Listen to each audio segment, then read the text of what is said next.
ওপর থেকে গরম জল ঢেলে দেবো। কষা কষা আলু পটল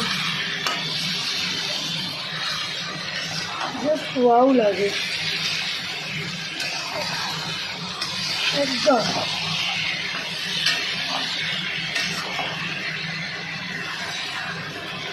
কষা আমার হয়ে গেছে, দেখো।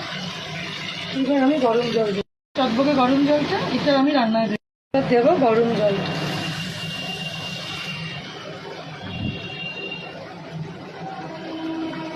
পুরো গরম জল দিয়ে আমি চেষ্টা করি সব সময় রান্নাতে গরম জলটা ইউজ করতে বন্ধুরা। গরম জল দিলে কি হয়, রান্নার ফ্লেভারটা, টেস্টটা খুবই সুন্দর হবে।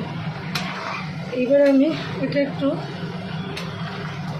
ঢাকা দিয়ে দেবো, একটা বড় থালা দিয়ে। এই করার উপযুক্ত আমার কাছে ঢাকা নেই, তাই কড়া দিয়ে দেবো, যাতে আলুটা একটু সেদ্ধ হয়ে যায়। এটা গাপ গাপ করে একটু গরম মশলা আর ঘি দিয়ে নামিয়ে দেবো।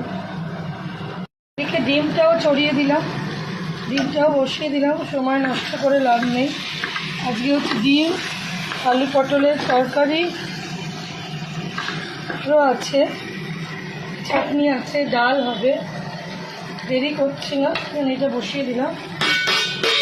ডিম তো বাচ্চাদের খুব প্রিয়, তাই মাছের থেকে ডিম হলে ওরা বেশি খুশি। এখানে আলু পটলও হয়ে গেছে, ওখানে ডিম আলু পটল দুটো একসাথেই চলছে। আলু পটলের পটলগুলো তো হয়েছেই, আলুগুলো দেখলাম সিদ্ধ হয়ে গেছে। এবার আমি গরম মশলা দেব, আর এটা কষা হচ্ছে হোক। আলু পটলে একটু গরম মশলা দেবো। তোমরা তো জানো আমি গরম মশলা বাড়িতেই বানাই, একদম গা মাখা করবো, তো এইটুকু ঝোল আমার লাগবে, এই ঝোলটা টেনেও নেবে।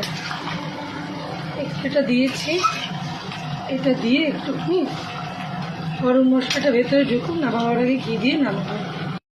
জল দিয়ে দিয়েছি, ফুটন্ত জল, গাপ গাপ করে ফুটবে, ওইটা নামিয়ে ওইদিকে গ্যাসের দিকে এটা চড়িয়ে দেবো।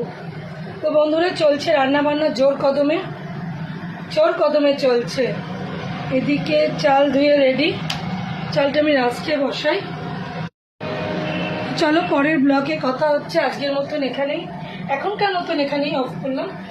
পুরো ভিডিওটা দেখে কমেন্ট করো, আলু পটল আর ডিম কার কার পছন্দ অবশ্যই জানিয়ে দিও বন্ধুরা।